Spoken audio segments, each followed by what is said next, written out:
Doctor Jinto, ഇതിപ്പോൾ ഇന്ന് പ്രതിപക്ഷ നേതാവ് പ്രതികരിച്ചത് പാർട്ടി സെക്രട്ടറിയും മുഖ്യമന്ത്രിയും രണ്ട് ധ്രുവങ്ങളിലാണ്. പക്ഷേ പുറത്തുനിന്ന് കാഴ്ച കാണുകയാണ് എന്ന മട്ടിലാണ് അദ്ദേഹം ആ പ്രതികരണം അവസാനിപ്പിച്ചത്. നിങ്ങളെ സംബന്ധിച്ച് കേരളത്തിൽ ഇനി പുറത്തുനിന്ന് കാഴ്ച കാണേണ്ട സ്ഥിതിയാണോ? ഇടത് വോട്ടുകൾ BJPക്ക് പോയി എന്നൊരു സാഹചര്യം അവിടെ നിൽക്കുന്നു. അപ്പോഴും നിങ്ങളും LDFും തമ്മിലാണ് മത്സരം എന്ന സാഹചര്യം ഇനി അങ്ങ് മാറിയിരിക്കുകയാണ്. മൂന്നാമതൊരു മുന്നണി കൂടി അവിടേക്ക് വന്നിരിക്കുന്നു നിങ്ങളോട് ഏറ്റുമുട്ടാൻ എന്നുള്ള സാഹചര്യമുണ്ട്. അപ്പോൾ എത്രത്തോളം ഗൗരവത്തോടെ നിങ്ങൾ ഈ വിഷയത്തെ കാണുന്നു? ഐസക്കിന്റെ പ്രതികരണത്തെ ഒരു നേതാവിന്റെ പ്രതികരണമായി മാത്രമാണോ നിങ്ങൾ കാണുന്നത്? അല്ല സ്മൃതി, അതിൽ UDFനെ സംബന്ധിച്ചിടത്തോളം ഞങ്ങൾക്ക് 18 സീറ്റിൽ വലിയ വിജയം കിട്ടുമ്പോൾ തന്നെ തൃശ്ശൂർ പാർലമെന്റ് സീറ്റിലെ പരാജയവും ഞങ്ങൾ വലിയ രീതിയിൽ വേദനിപ്പിക്കുന്ന ഒരു കാര്യമാണ്. പ്രത്യേകിച്ച് അവിടെ BJPയുടെ ഒരു സ്ഥാനാർത്ഥി അവരുടെ പാർട്ടി ചിഹ്നത്തിൽ ജയിക്കുന്ന ഒരു സാഹചര്യം ഉണ്ടാകുമ്പോൾ അതിനെക്കുറിച്ച് ഗൗരവമായിട്ടുള്ള ചർച്ചയും പഠനവും നടത്തി തിരുത്തൽ നടത്തി മുന്നോട്ട് പോകുമെന്ന് തന്നെയാണ് UDFന്റെ ഓരോ നേതാക്കന്മാരും പറഞ്ഞിട്ടുള്ളത്. അത് അങ്ങനെ തന്നെ ചെയ്യുള്ളൂ.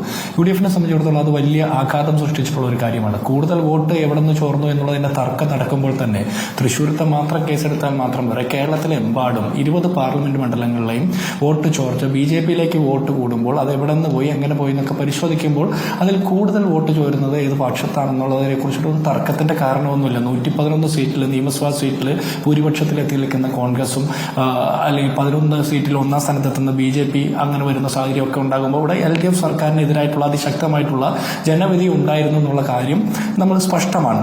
ഇവിടെ ഞാൻ ഇതിനെ വേറൊരു രീതിയിൽ കാണാൻ ആഗ്രഹിക്കുന്നത്. കാരണം കൂർലോസ് തിരുമേനി ഈ സർക്കാരിനെതിരായിട്ടുള്ള ജനവിധിയാണ്. സർക്കാർ തെറ്റുതിരുത്തൽ നടപടിയുമായി മുന്നോട്ട് പോകണം. പിണറായി വിജയന്റെ ഏകാധിപത്യ സ്വഭാവം അല്ലെങ്കിൽ ഫാസിസ്റ്റ് നടപടികളുമായിട്ട് പോകുന്നതിന്റെ പരാജയം, അതാണ് പരാജയ കാരണം എന്നുള്ള രീതിയിലൊക്കെ അത് അങ്ങനെ സൂചിപ്പിക്കുന്ന രീതിയിലുള്ള ഒരു ഫേസ്ബുക്ക് പോസ്റ്റ് ഇട്ടപ്പോൾ അദ്ദേഹത്തെ വിവരദോഷി എന്ന് കൃത്യമായിട്ട് കാലേ കൂട്ടി തീരുമാനിച്ച് പ്രസംഗത്തിൽ പരാമർശിച്ച മുഖ്യമന്ത്രിയുടെ മുമ്പിൽ ഇപ്പോൾ നിരവധി വിവരദോഷികൾ വന്നിരിക്കും. കഴിഞ്ഞ ദിവസമാണ് G. സുധാകരൻ അദ്ദേഹത്തിന്റെ ഒന്നാം മന്ത്രിസഭയിൽ അദ്ദേഹത്തോടൊപ്പം ഇരുന്ന മന്ത്രി പറയുകയാണ് 1000 സിംഹങ്ങളെ ഒരു കഴുത നയിക്കുന്നതിനേക്കാൾ നല്ലത് 1000 കഴുതകളെ ഒരു സിംഹം നയിക്കുന്നതാണെന്ന് പറഞ്ഞാൽ ഇവിടെ കഴുത ആരാ സിംഹം ആരാന്ന് കൃത്യമായിട്ട് വ്യക്തമാകുന്നുണ്ട്. അങ്ങനെയാണെങ്കിൽ പിണറായി വിജയൻ വിളിച്ച വിവരദോഷിയിൽ അദ്ദേഹവും പെടുമോ എന്ന് എനിക്ക് CPM-നോട് ചോദിക്കണം.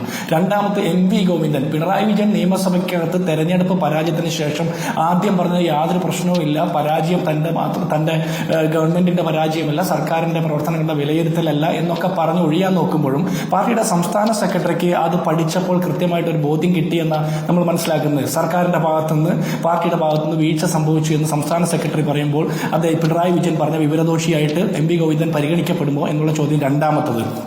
അടുത്തത് തോമസ് ഐസക് സമാനമായ പരാമർശം നടത്തുന്നു. P. ജയരാജൻ അതിനോട് സമാനമായിട്ടുള്ള പരാമർശം നടത്തുന്നു. ഇവിടെ പാർട്ടിയുടെ അഖിലേന്ത്യാ ജനറൽ സെക്രട്ടറി യെച്ചൂരിയോട് ചോദിക്കുമ്പോഴും വേണ്ടത്ര തിരുത്തൽ വരുത്തും എന്ന് പറഞ്ഞാൽ പരാജയത്തിന്റെ കാരണം സംസ്ഥാന സർക്കാരിന്റെയും സംസ്ഥാനത്തെ പാർട്ടിയുടെയും വീഴ്ചയാണ് എന്ന് തന്നെയാണ് അതിൽ നിന്ന് നമുക്ക് മനസ്സിലാക്കാൻ കഴിയുന്നത്. ഇവിടെ CPIയുടെ ജില്ലാ കൗൺസിൽ യോഗത്തിൽ നടക്കുമ്പോൾ അവരും പറയുന്നു സർക്കാരിന്റെ പ്രവർത്തനങ്ങളെ വിലയിരുത്തിയിട്ടാണ് ജനങ്ങൾ ഈ തെരഞ്ഞെടുപ്പിൽ വോട്ട് ചെയ്തത്. ലോക്സഭാ തെരഞ്ഞെടുപ്പിൽ LDFന്റെ കനത്ത തോൽവിക്ക് കാരണം അതാണെന്ന് പറയുന്നതിനോടൊപ്പം ഏതാനും ചില കാര്യങ്ങൾ കൂടി പറയുന്നുണ്ട്. മുഖ്യമന്ത്രിയുടെ മകളുടെ അക്കൗണ്ടിലേക്ക് വന്ന കമ്പനിയുടെയും മകളുടെയും അക്കൗണ്ടിലേക്ക് വന്ന മാസപ്പടി അടക്കം നവകേരള സദസ്സ്, അതുപോലെ കേരളീയം പോലുള്ള പരിപാടികൾ, ധൂർത്ത്, അഴിമതി, കെടുകാര്യസ്ഥ, പിൻവാതിൽ നിയമനം, ഇത്തരം കാര്യങ്ങളൊക്കെ CPI ജില്ലാ എക്സിക്യൂട്ടീവിലും ചർച്ച ചെയ്യപ്പെടുന്നതായിട്ടാണ് നമ്മുടെ മുമ്പിൽ വരുന്ന വിവരങ്ങൾ. അത് നമ്മൾ മനസ്സിലാക്കുന്ന ഒരു കാര്യം ശ്രദ്ധിക്കണം. ഇത് മാസങ്ങൾക്കും വർഷങ്ങൾക്കും മുമ്പ് കേരളത്തിലെ UDFും കോൺഗ്രസും യൂത്ത് കോൺഗ്രസും ഒക്കെ സമരം ചെയ്തും അല്ലാതെയും പറഞ്ഞിട്ടുള്ളതാണ്. അന്നൊന്നും ഈ സർക്കാർ ഈ സാധാരണപ്പെട്ട മനുഷ്യരുടെ വിലാപങ്ങൾ കേൾക്കാതെ തോന്നിവാസവും ധൂർത്തുമായിട്ട് പോവുകയും മുഖ്യമന്ത്രിയുടെ ഫാസിസ്റ്റ് നടപടിയും ധാർഷ്ട്യവും മാത്രമാണ് നമ്മൾ കണ്ടിട്ടുള്ളത്. അപ്പൊ ഇതെല്ലാം പറയുന്ന ആളുകളുടെ മുമ്പിൽ അദ്ദേഹം ഒരു കൂർലോസ് തിരുമേനിയെ വിവരദോഷി എന്ന് വിളിച്ച പ്രശ്നം അവസാനിക്കുന്നില്ല. ഈ പറഞ്ഞ MV ഗോവിന്ദൻ, G. സുധാകരൻ അല്ലെങ്കിൽ തോമസ് ഐസക് മുതലായ CPM-ന്റെ ഉന്നതരായിട്ടുള്ള നേതാക്കന്മാരൊക്കെ ഈ വിവരദോഷി പട്ടികയിൽ വരുമോ എന്ന് മുഖ്യമന്ത്രി അടുത്ത ദിവസം മറുപടി പറയണം.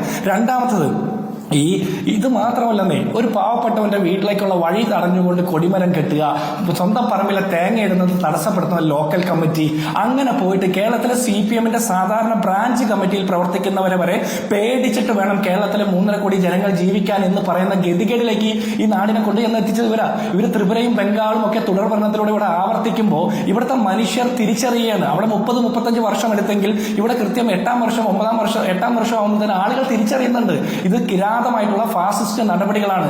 ഒരു പക്ഷത്ത് മോദിയെ എതിർക്കുമ്പോൾ മോദിയുടെ അതേ നടപടികൾ കാർബൺ കോപ്പി പോലെ കേരളത്തിൽ നടപ്പാക്കുന്നു. ഇവിടെ മാധ്യമങ്ങളോട് അദ്ദേഹത്തിന് ധാർഷ്ട്യമാണ്. അദ്ദേഹത്തോട് പരാതി പറയാൻ ചെല്ലുന്ന ആളുകളോട് കടക്ക് പുറത്തുനിന്നും മാറി നിൽക്കുന്നു പറയുന്നു. അല്ലെങ്കിൽ ഇവിടുത്തെ മൈക്കിനോട് മൈക്കൊന്ന് ഹൗളിംഗ് കെട്ടാൽ പോലും മൈക്കിനോട് പ്രതിഷേധം, അല്ലെങ്കിൽ അദ്ദേഹത്തിനെ അഭിനന്ദിച്ച് സംസാരിച്ചാൽ ആങ്കറോട് പ്രതിഷേധം. ഏത് മനുഷ്യരോടാണ് പിണറായി വിജയന്റെ ധാർഷ്ട്യം പ്രകടിപ്പിക്കാതിരുന്നിട്ടുള്ളത്? ഇദ്ദേഹം നമ്മുടെയൊക്കെ നികുതി പണത്തിൽ നിന്ന് ശമ്പളവും ആനുകൂല്യവും സർവ്വസന്നാഹങ്ങളും സൗകര്യങ്ങളും പറ്റി ജീവിക്കുന്ന പൊതുപ്രവർത്തകനും ജനപ്രതിനിധിയും നേതാവുമാണ്.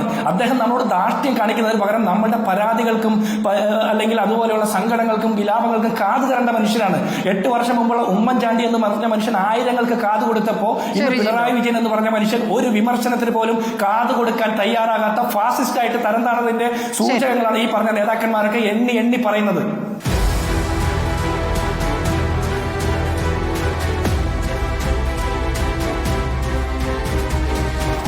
ഡിബേറ്റ് വിത്ത് സ്മൃതി പരുത്തിക്കാട്.